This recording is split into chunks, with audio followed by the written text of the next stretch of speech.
Este es el título de nuestra clase número 5. Lleva por título La conclusión. Vamos a hablar de 5 aspectos que como escuela estamos estableciendo respecto a la enseñanza. Quizás hay personas que difieran en cuanto a lo que hablamos, ¿verdad? Maestros que difieran en cuanto a lo que hablamos, pero recuerde que cada una de las palabras lleva un sustento bíblico, lleva versículos que son tomados de las Santas Escrituras. Bien, Dios les bendiga a todos, sean bienvenidos. Hoy estamos compartiendo nuestro tema número 5, que lleva por título La conclusión, el misterio de la tricotomía humana. Si bien para los médicos, los científicos, para los filósofos, para los psicólogos, el cuerpo humano y todo lo que compone su estructura sigue siendo un misterio.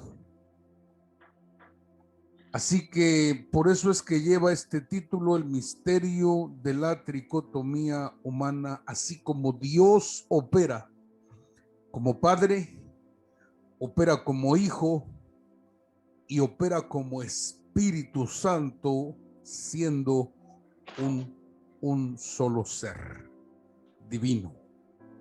Y es un misterio, esa triunidad es un misterio que solo el Espíritu nos puede revelar. Bien, vamos mis amados a el tema, como les dije yo, se llama la conclusión. Hoy vamos a tener la oportunidad de poder hacer preguntas y vamos a procurar tener la respuesta para usted. Bien, punto número 1, mis amados. Dios es el creador del cuerpo, del alma y del espíritu. Recuerde que estamos viendo la conclusión. Dios es creador del cuerpo, del alma y del espíritu. El polvo lo tomó de la tierra, el aliento de vida salió de su boca y entonces el hombre se tornó un alma viviente. Génesis capítulo 2, verso 7. Entonces Jehová Dios formó al hombre del polvo de la tierra y sopló en su nariz aliento de vida, y fue el hombre un ser viviente. Recuerde que explicamos que ocurren dos cosas como causa y una como efecto.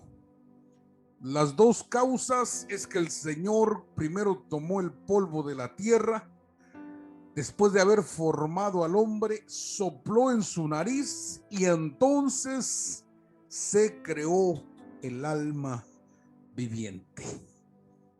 Y todo esto es espíritu, alma y cuerpo. Pero eso es en cuanto a la creación primaria. Pero bajo esos lineamientos tenemos el hombre siguió reproduciéndose como materia corpórea y espíritu que salió del Padre al fusionarse los cromosomas del hombre y la mujer. Fíjese qué interesante es que a partir de la fusión de cromosomas entre un hombre y una mujer da como resultado un nuevo ser que es materia corpórea, un espíritu que sale del Padre y donde se crea el alma de los que nacen y son a partir del primer latido una tricotomía. Estoy hablando ya de lineamientos que el Señor ya había establecido. Esto es lo que le dijo Dios a Adán y a Eva, que se multiplicaran.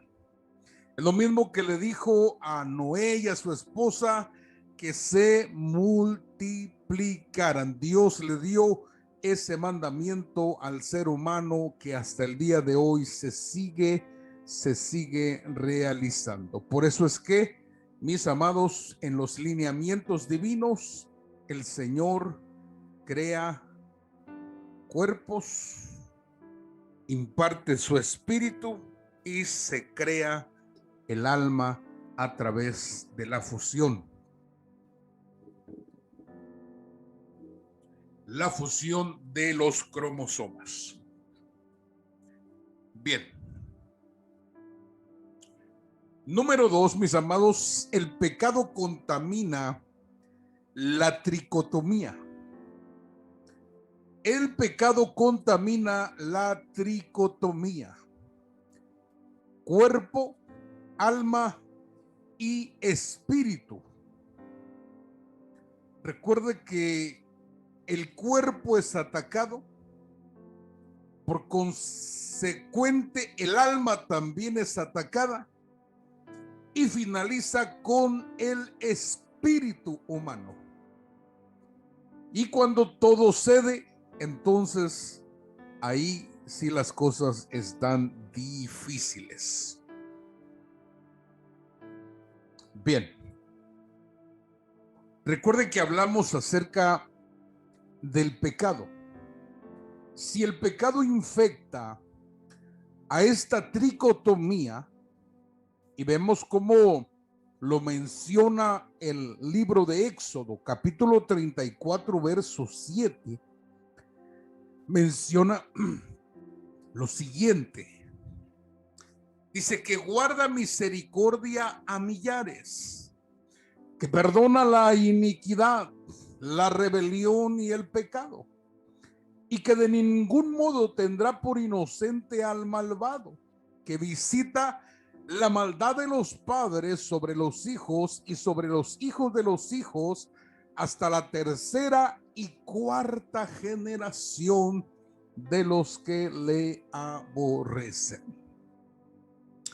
Mire qué tremenda situación. Entonces vemos que el hombre con el cuerpo peca, con el alma se rebela y con el espíritu comete iniquidad. Déjeme repetirle: con el cuerpo peca, con el alma se rebela y con el espíritu comete iniquidad. Ya en algún momento hemos definido lo que es la palabra iniquidad. Es un pecado muy grande, muy severo. Esa es la iniquidad del hombre. Ahora, hay iniquidad celestial. Ese es otro asunto y es un ser, un ente espiritual, la iniquidad. Pero eso es tema para otro miércoles. Bien. Número 3, mis amados, el ser humano sin Dios está muerto en delitos y pecados. Repito, el ser humano sin Dios. Ahí le faltó una N, ¿verdad? Pero aquí se las estoy poniendo yo. El ser humano sin Dios está muerto en delitos y pecados. Quiere decir que es una tricotomía separada de Dios. El ser humano, escuche lo que le digo, es una tricotomía separada de Dios. Está sin Dios, muerto en delitos y pecados. Esto nos dice Pablo en su carta a los Efesios, capítulo 2 y verso 1.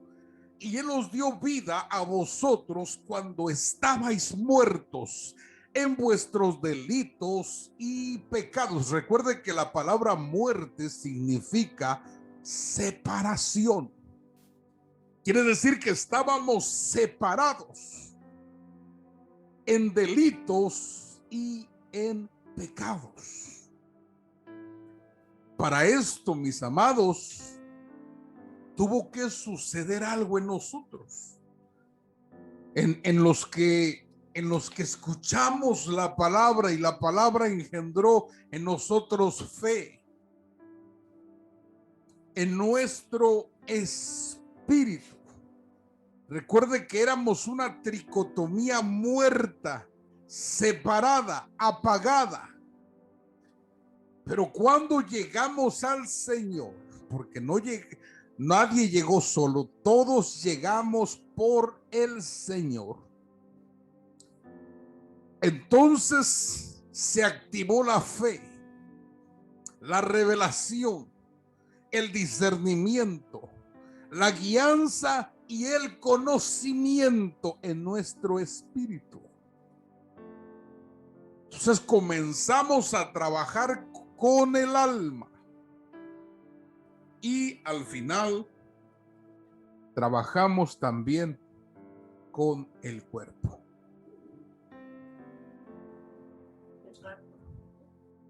El 3.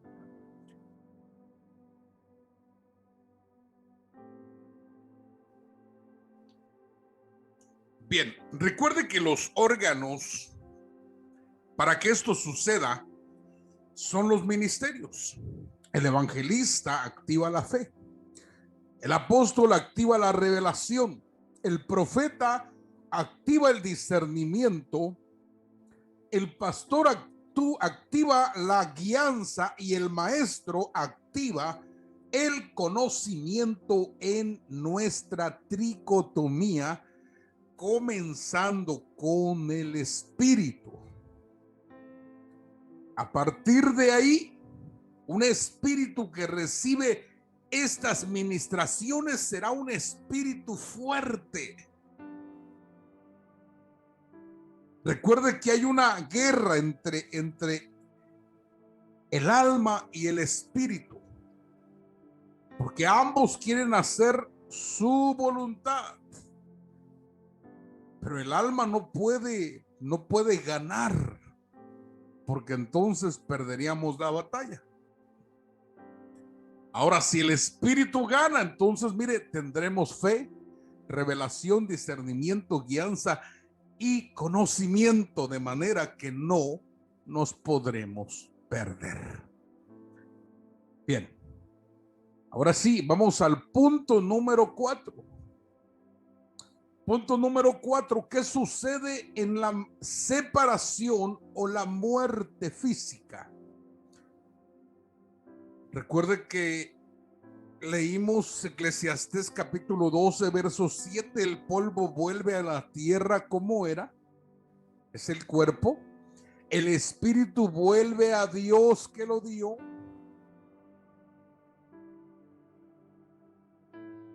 y tenemos el alma que aparece en Eclesiastés 12, 5, y dice lo siguiente: cuando también temerán de lo que es alto, y habrá terrores en el camino, y florecerá el almendro, y la langosta será una carga, y se perderá el apetito, porque el hombre va a su morada eterna. Y los endechadores andarán alrededor por las calles. Entonces se está hablando de el hombre, el ser humano, porque recuerde que el alma toma la identidad del hombre. Por eso se convierte en la base de los sentimientos. Y la morada eterna, ya sea el paraíso o el lugar de tormento. Eso es lo que sucede en la muerte. En la muerte o en la separación. Bien, número 5, mis amados, número 5, el misterio de su preexistencia. Estoy hablando del espíritu del hombre. ¿Por qué el hombre está en la tierra si ya existíamos? ¿Por qué? ¿Cuál es el versículo que nosotros usamos? Tenemos dos versos. Recuerde que hablamos de dos grupos, el grupo A y el grupo B. El grupo A ya existíamos como hijos antes de venir al mundo. Hebreos capítulo 2, verso 14 dice: así que por cuanto los hijos participaron de carne y sangre, él también participó de lo mismo para destruir por medio de la muerte al que tenía el imperio de la muerte, esto es, al diablo. Bien. Entonces, Hebreos 2:14 nos dice que los hijos participaron de carne y sangre. Quiere decir que los hijos ya existíamos, pero nos mandaron a participar de un nacimiento corpóreo como lo participó nuestro Señor Jesucristo. Recuerde que el Señor vino y nació de carne y sangre.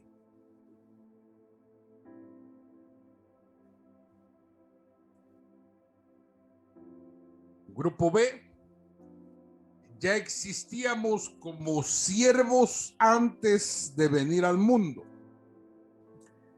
Efesios capítulo 4, verso 1 dice: según nos escogió en él antes de la fundación del mundo, para que fuésemos santos y sin mancha delante de él, en amor, habiéndonos predestinado para ser adoptados hijos suyos por medio de Jesucristo, según el puro afecto de su voluntad. Fíjese qué interesante es este versículo. Dice que fuimos predestinados para ser adoptados hijos suyos, pero por medio no del Cristo que ya existía, sino de Jesucristo, que es el hombre hecho Dios. Quiere decir que hasta ese tiempo entonces vendríamos a ser adoptados, por lo tanto tuvimos que participar de carne y sangre como los que son hijos antes de venir. Ahora quiero aclarar un poquito este punto, porque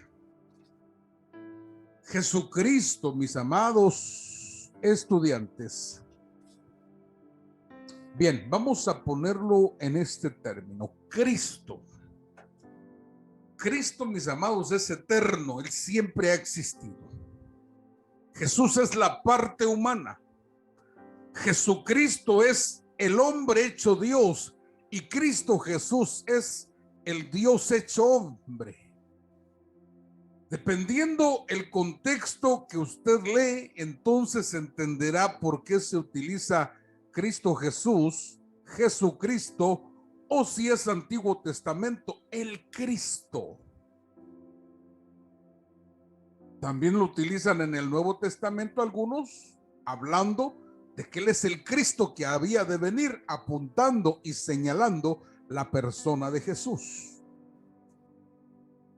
Pero a lo que voy es esto: Cristo, mis amados, ya existía ejerciendo diferentes títulos y funciones en el cosmos, en la eternidad.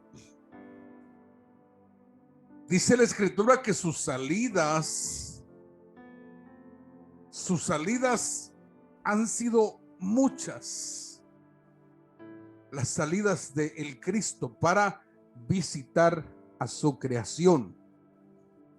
Pero estaba ese Hijo de Dios escondido, y se manifestó hasta este tiempo. Hasta este tiempo se manifestó no solo a la tierra, sino que al universo, a las creaciones, a todo lo que Dios tiene, se manifestó como el Hijo de Dios. Nadie lo conocía en esa dimensión, nadie. Era un misterio que estaba oculto. Por eso la escritura misma dice que Él es la sabiduría que estaba escondida. Jesucristo es la sabiduría de Dios escondida, pero se manifestó. De manera que si el Hijo estaba escondido en un siervo, lo mismo pasa con el grupo B. Éramos hijos, pero estábamos escondidos tras un servicio, tras un ministerio, y nos manifestamos. ¿Sí me explico?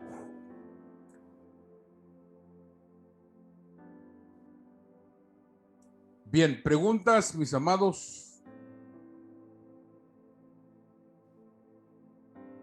Preguntas, por favor.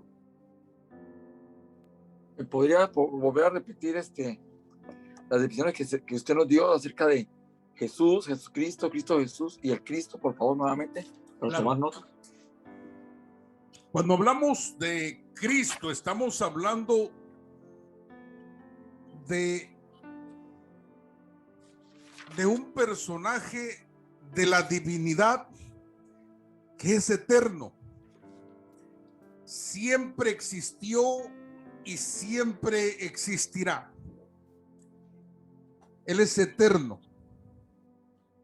Pero en su parte, cuando él estuvo en la tierra como ser humano, cuando participó de carne y sangre, que son los días de su carne, así lo menciona la escritura, en los días de su carne, que está hablando desde su nacimiento hasta su muerte y su resurrección.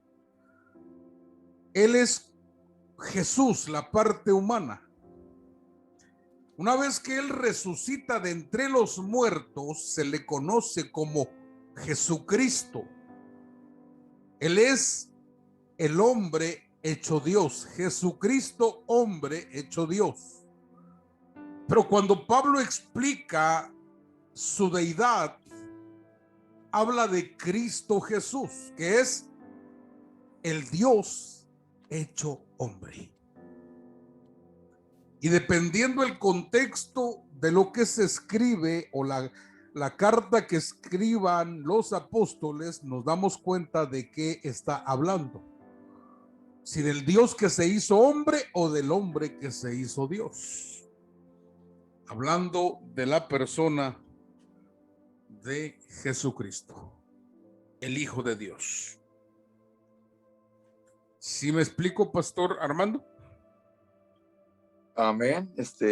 Solamente cuando nosotros tomamos oración,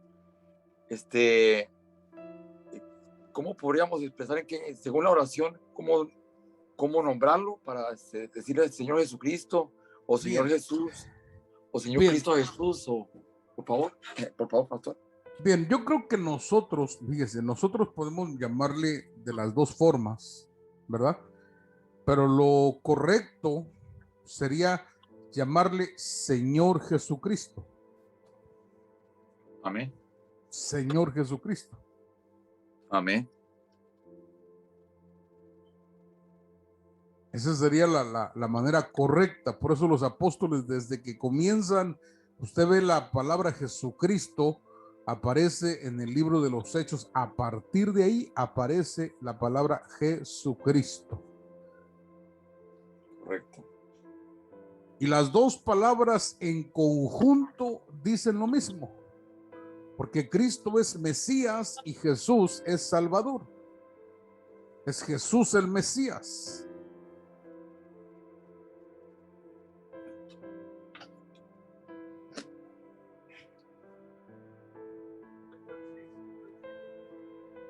pero suena muy, perdón, pastor, al decir Señor Jesús, suena muy corto para expresarle su deidad, o cómo no suena bien al expresarlo de nuestros labios así. No, nosotros cuando nosotros nos referimos al Señor Jesucristo, es la palabra completa, Señor Jesucristo. Aunque nosotros podemos decirle Señor Jesús o Cristo Jesús, ¿verdad? Correcto. Podemos mencionar cualquiera de estas palabras, sí, y el Señor nos atiende, pues nos bueno, responde. Sí, correcto. Sí, gracias, pastor. Entendido. Inclusive cuando cambia el idioma, sucede lo mismo. ¿Por qué? Porque se conoce. El Señor dice en la Escritura que Él conoce a los que son suyos. Él los conoce. Por eso no importa la manera en la que usted lo mencione, pero sí deberíamos de tener conocimiento de quién es Él. Él es nuestro Señor Jesucristo. Él también es nuestro amado. Él también es nuestro Dios y también es nuestro Padre. Jesús dijo, el que ha visto al Hijo, ha visto al Padre también. De manera que si usted le llama a Jesucristo, le llama Padre, usted no comete ninguna falta.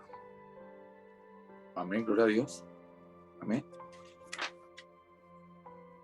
Pero qué hermoso ir aprendiendo, pues todas estas definiciones son muy importantes para cuando nos dirigimos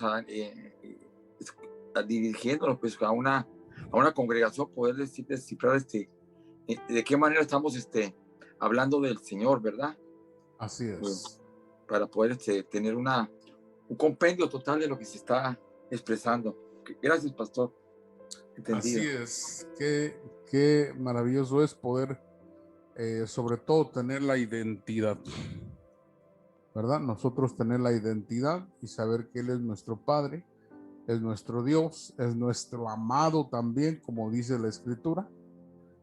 Es el amado de las naciones.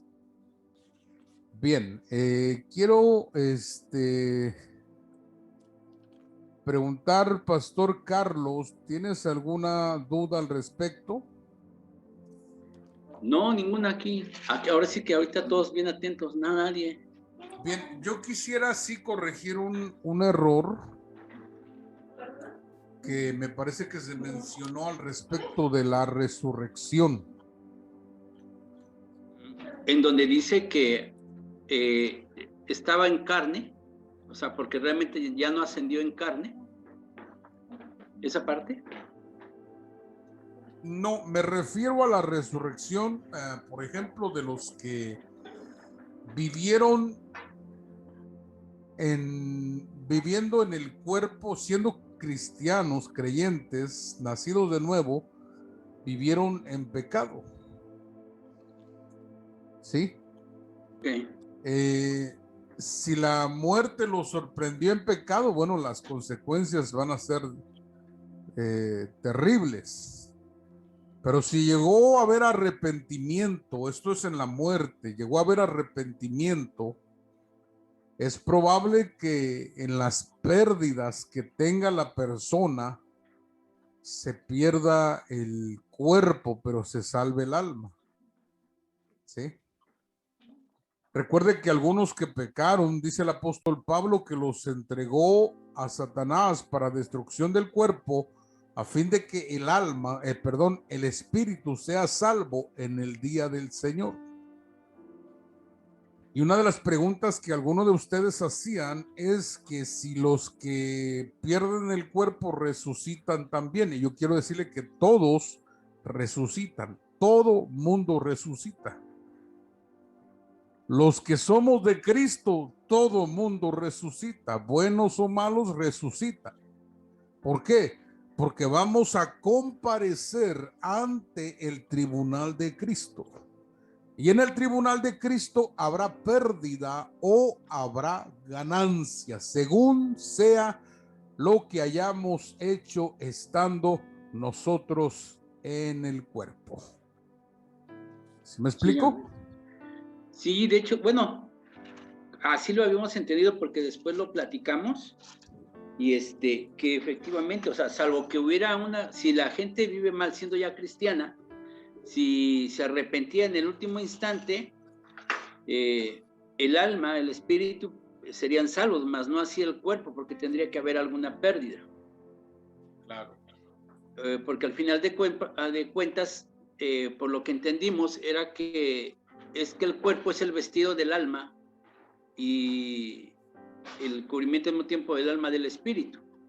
Pero sí, ahí sí, en eso nos había quedado claro.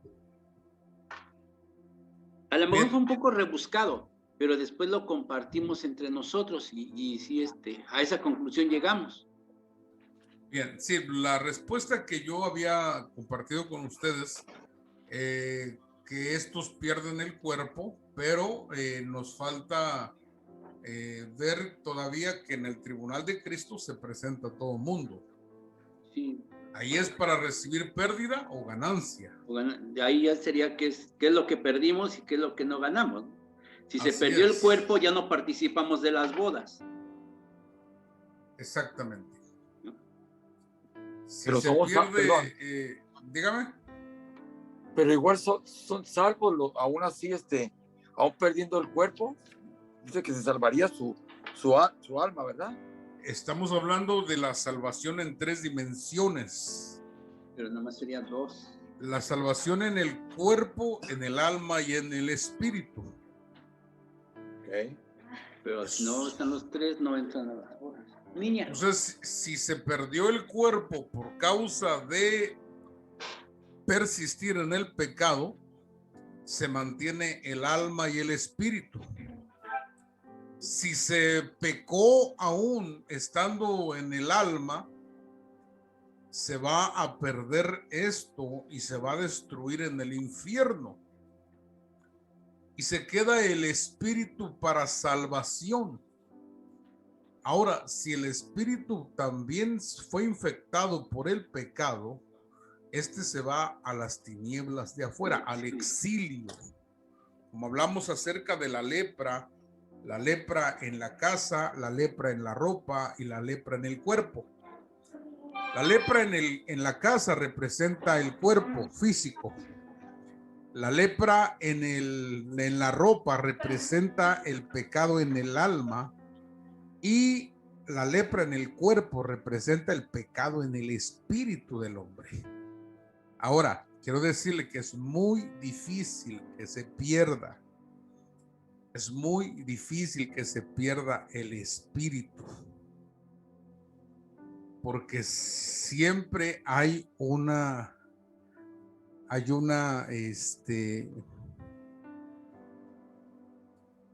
propósito para el espíritu, para que no se pierda. Y la escritura dice que su palabra no regresa vacía.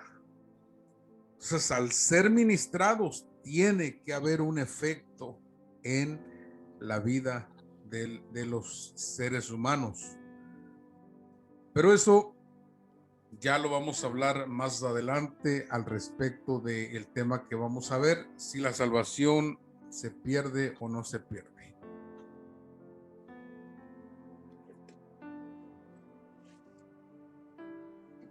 Pero sí es importante que usted vea la importancia de conocer la tricotomía humana para poder entender que la salvación es en 3 dimensiones: espíritu, alma y cuerpo.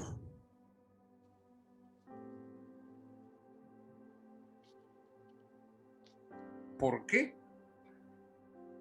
Ya le presenté los escenarios, que vimos 3 escenarios de lo que nosotros hicimos en el pasado,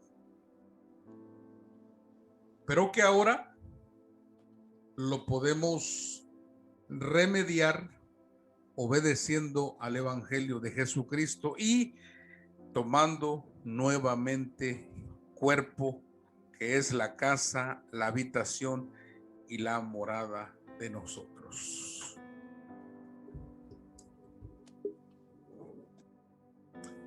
Bien.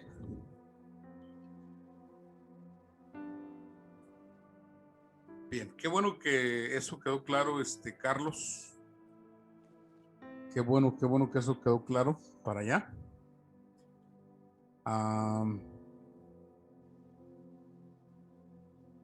No sé si haya alguna otra pregunta por allí. Bueno, solamente como dijo el pastor Carlos, de cuando el cuerpo está, pues se salva, igual que el alma y el espíritu, pues exactamente vamos a ir a la convidación que hace Cristo, que son las bodas del Cordero. De otra manera no se van las bodas. Sin No, cuerpo, sí, exactamente, no. la persona, por ejemplo, que pierde el cuerpo, no participa de la boda, pero es invitado. ¿Sí? Porque nos vamos a casar con el Señor. La iglesia novia se casa con el Señor. Y están los invitados. Pero no participa de la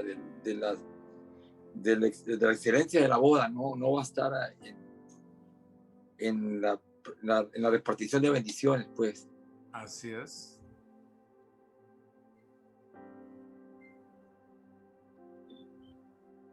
Una pregunta. Bueno, Adelante.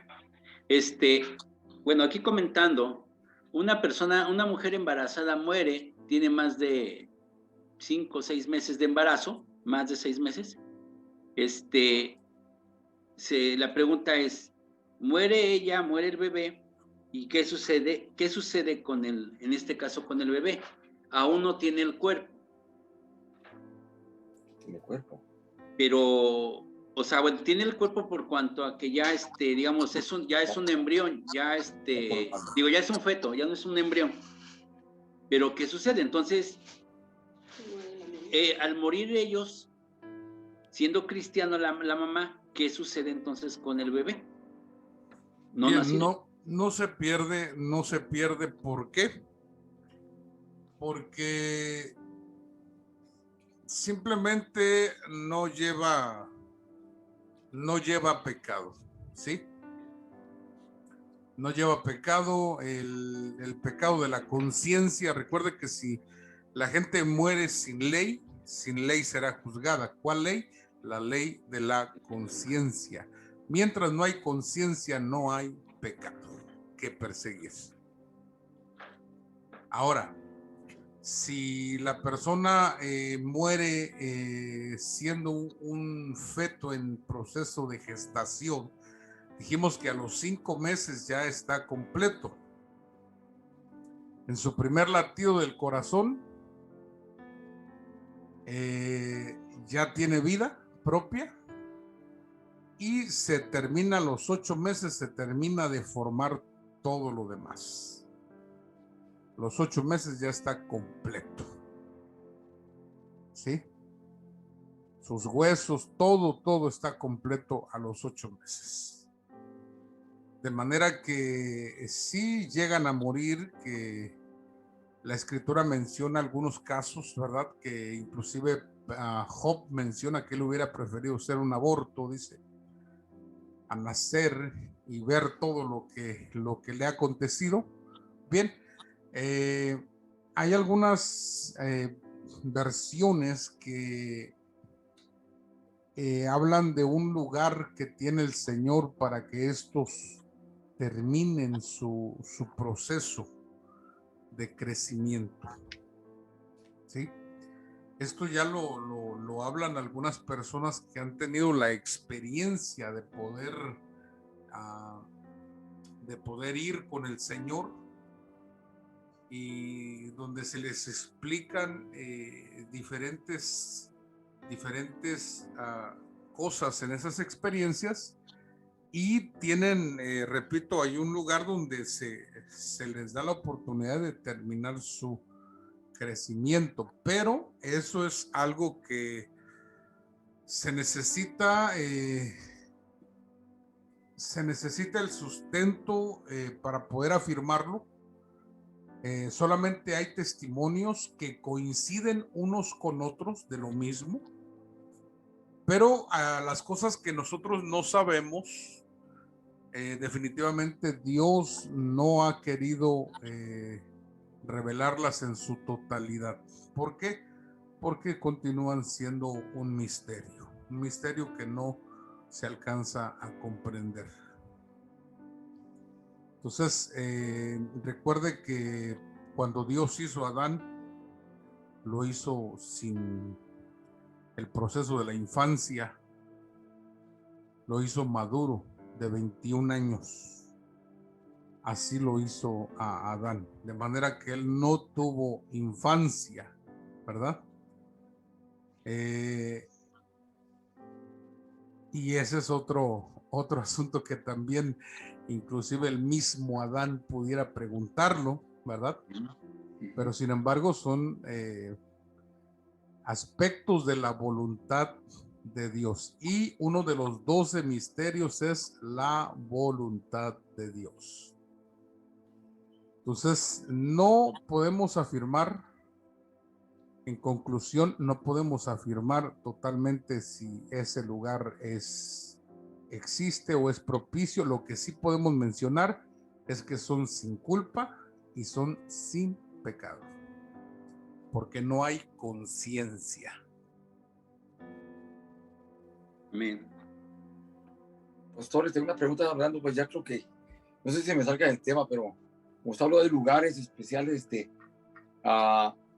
Elías fue arrebatado a los cielos, ¿verdad? En forma corpórea. Claro. Físicamente así se lo llevó el Señor en unos carruajes celestiales. Bueno, ese cuerpo en el cielo no puede estar, pues, ¿verdad? Correcto, porque en el cielo no puede haber sangre ni carnes. Pero ¿dónde podríamos decir, con qué sustentaríamos nosotros si alguien nos pregunta, ¿dónde está Elías? Por decir, porque si va a ser de los testigos, regresaría nuevamente para morir, ¿verdad? Si es él es uno de los testigos. Pero ¿dónde estaría, pues, por decir ahora? La pregunta. Bien, nosotros podemos responder lo siguiente, ¿verdad? Que así como Dios preparó un pez para que se tragara a Jonás. Sí, amén. Dios preparó un pez. Entonces, amén. La ciencia dice que una ballena no puede comer algo más grande que una pelota de béisbol. No puede tragar algo más grande que es una ballena. Pero la escritura dice que el Señor preparó un gran pez. Quiere decir que Él hizo algo diferente para que pudiera Jonás ser tragado, vivir aquella experiencia que, por ejemplo, a mí en lo personal, yo explico que Jonás tuvo muerte física adentro y de ahí lo resucitaron de la muerte, y fue cuando la ballena lo vomitó, lo escupió. De la misma manera que Dios preparó algo especial, de la misma manera Dios preparó algo para que esté Elías en una dimensión celestial, ¿verdad? Así como los astronautas tienen que ir en una nave especial y espacial, ¿verdad? Tienen que ir en una nave especial y espacial. ¿Para qué? Especial para que su cuerpo sobreviva, espacial para que se mueva en esas dimensiones. Entonces, definitivamente, si el hombre lo puede hacer, Dios también lo puede hacer. Amén. ¿Sí? Preparar un lugar donde esté ahí con su aire, con su comida, etcétera. De hecho, hay una clase que habla de los vivientes. Y los vivientes, mis amados, son los hijos de Adán y Eva dentro del huerto. Entonces, cuando viene el castigo para Eva, Eva ya sabe lo que es tener hijos.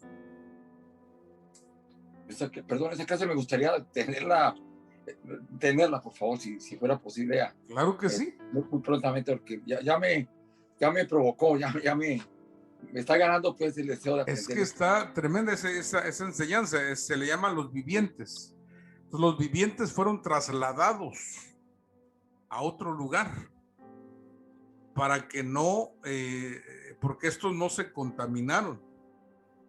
Fueron trasladados a otro lugar, por eso es que Eva ya sabe lo que es tener hijos sin dolor, y el castigo parirás con dolor. Esa fue la tremenda diferencia.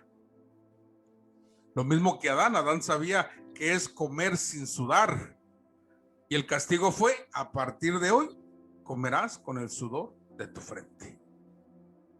¿Sí me explico?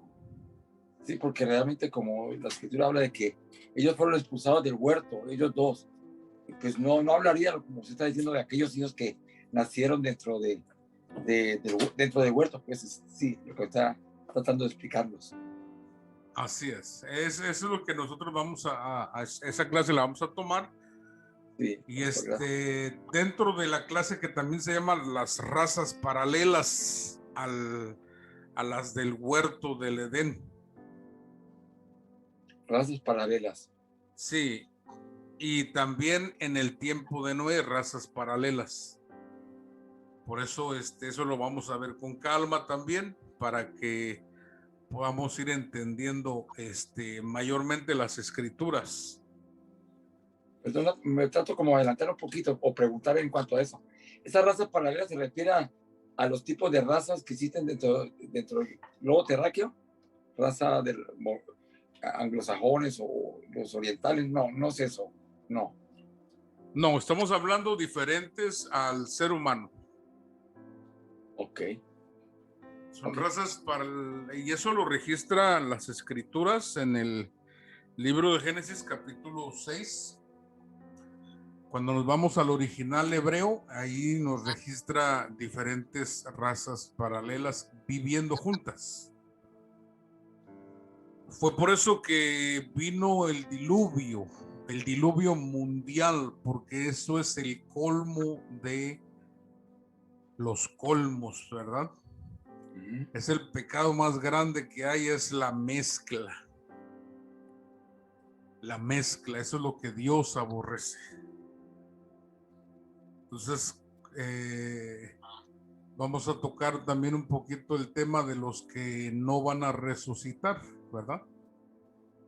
Hay seres que nunca van a resucitar porque no pertenecen a la creación normal, natural, sino que son mezclas estos ya no resucitan. La escritura le llama fantasmas, así le llama la escritura a estos seres muertos y fantasmas.